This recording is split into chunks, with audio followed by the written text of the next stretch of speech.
Hello everyone, it's your favorite minimum wage retail worker who has lost her motivation and is unable to hold herself to a strict regimen after being severely burnt out from creating a clothing collection and thus only uploads once in a blue moon. It's me, and I'm back with a new video. And the crowd cheers. You clicked on this video, you already know what's going on. Today, I'll be making a paper doll. Paper dolls used to be more prevalent in society, I dare say.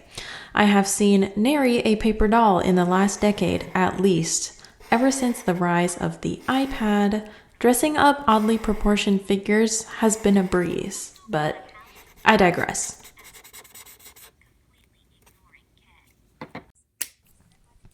Who remembers Rainbow Magic? Those fairy books had a chokehold on me. I even had my mom copy the fairy illustrations as line art for me to color in. However, one fateful day at the bookstore, I received the Rainbow Magic paper doll book. It had the fairies on each page with their set of tabbed outfits. What Brat is to some of you is what this book was for me. Regardless, this is where the paper doll idea came from for this video. Ohuhu had sent me their new paint pens to try literally weeks ago, and my tendency to procrastinate combined with 3 closing shifts in a row blitzed the importance of making this video from my mind. However, here it is in all its aesthetic glory.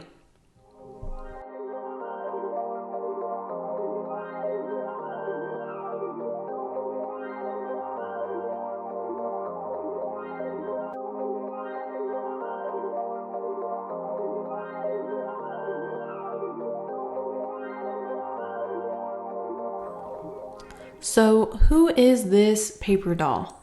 Well, she's inspired by this illustration I created when I was in Taiwan over the summer. I had just visited a hydrangea exhibition. I'm unsure if exhibition is the right word. I visited a mountain that was absolutely covered in hydrangeas, which are my favorite flower, so I was super stoked.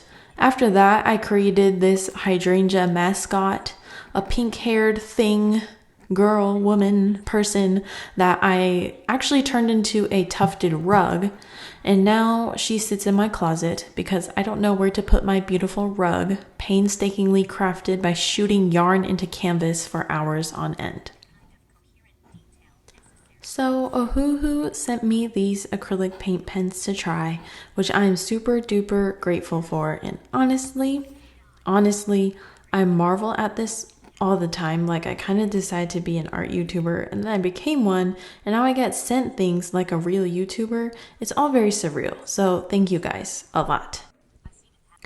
Well, buy what you like, but please buy consciously. I think trying new art supplies is fun, but using the art supplies I have is more responsible, I guess. Anyway, this video is not sponsored. The reason for this is because I write corny voiceovers like this one, and brands take one listen at my videos and think, damn, we don't need her to talk about our stuff. They simply throw their product at my doorstep and I try it. So there you have it.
The paint pens came separated into categories. We had our base opaque colors, then metallics and neons. I was very drawn to the metallics and neons, thus opting to create the base shades with alcohol markers, getting the shapes filled out, and then I added dimension on top with these paint markers.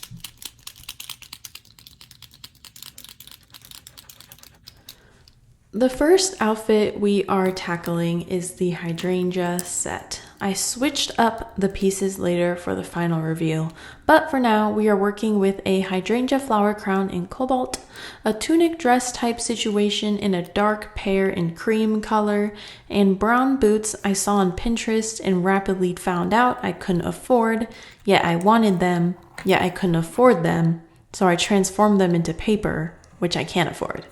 This ensemble was a modernish fairy interpretation. She's not wearing leaves fashioned into a dress like your average Tinkerbell, though, much respect to Tinkerbell, she's like the Dolly Parton of fairies.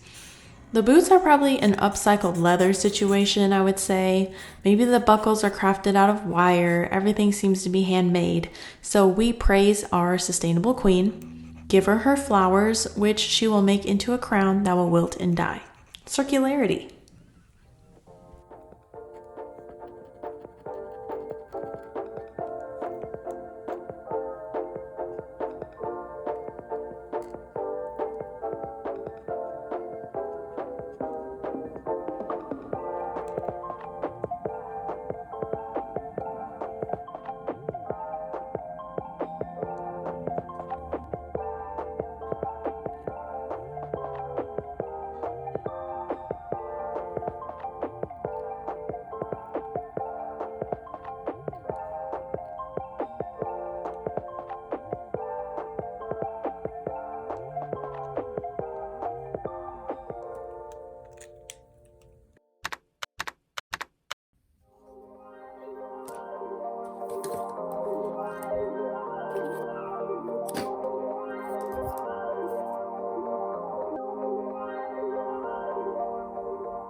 Have your eyes failed you? Yes, you watch a million reels and TikToks a day and then switch over to YouTube to glue your eyes to another screen. Of course your vision is cooked. Just kidding, my footage is blurry. That's on me.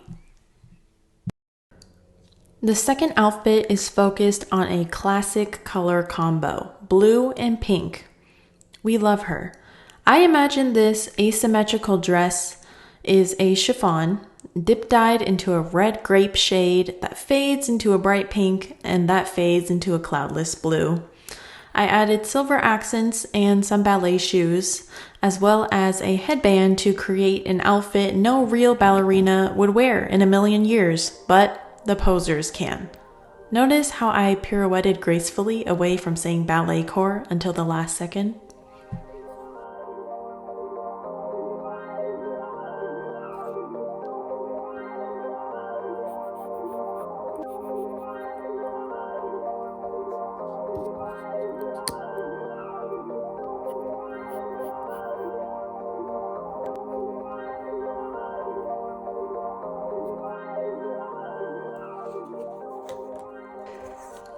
By the way, in case you're watching this as some sort of tutorial or educational advancement in reviving the lost art of paper dolls, I drew my doll figure digitally first and fitted all of her clothing parts there to ensure the perfect fit. After that, I traced all the pieces onto paper. Oh, thanks, I'll try that, said nobody watching this because nobody's gonna make a paper doll in 2024. Cynicism about the world's lack of appreciation for paper dolls aside, which is apparently the weird-ass hill I've decided to die on in this voiceover, this third and final outfit reverts back to foraging in nature for headwear, as I painstakingly puzzle this two-piece leaf hat together for my doll. I don't want to call her my doll anymore. Please, if you have names, comment below. Thank you.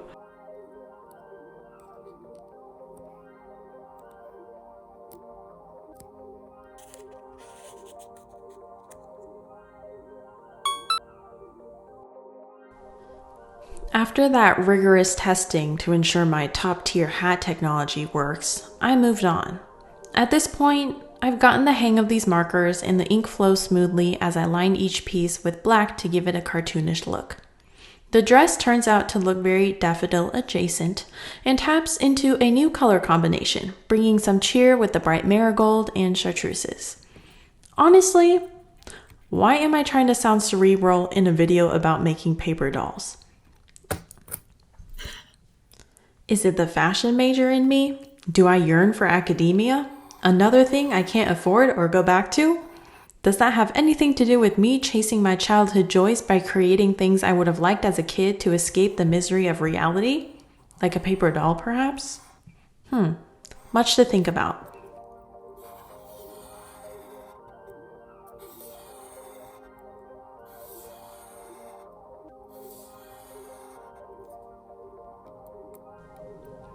My spigot of ideas having dried up very quickly into this project, I was nearing the end of my coloring rope.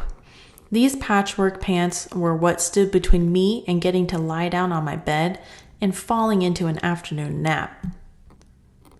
But y'all didn't come here to watch me talk. Maybe you wanted a paint pen review. Well, here you go, gang. The standout of these pens to me is that they flow very smoothly and work well on paper. They do not work as well on a water bottle you are trying to paint for your friend before she goes to Italy on a study abroad, as you will soon find out when you FaceTime her and see a smudgy mess where your drawings used to be. Sorry, Erin. Well, people, we're nearing the end, so feel free to unmute this video now. Thank you so much for watching. To finally be sincere and not bitingly sarcastic, I felt like I would have ate up this paper doll as a kid. Figuratively, I would not have chewed on paper, although I did eat paper once, but it was lined paper, and that's very thin, so that's fine. I truly enjoyed creating something fun and tapping into a little childhood magic, okay? I honestly do spend copious amounts of time mourning the past, but this felt a bit more like a celebration. So cheers to the things I used to love and actually continue to love, like fairies and drawing, and of course, paper dolls. On that note, I'll see you next time.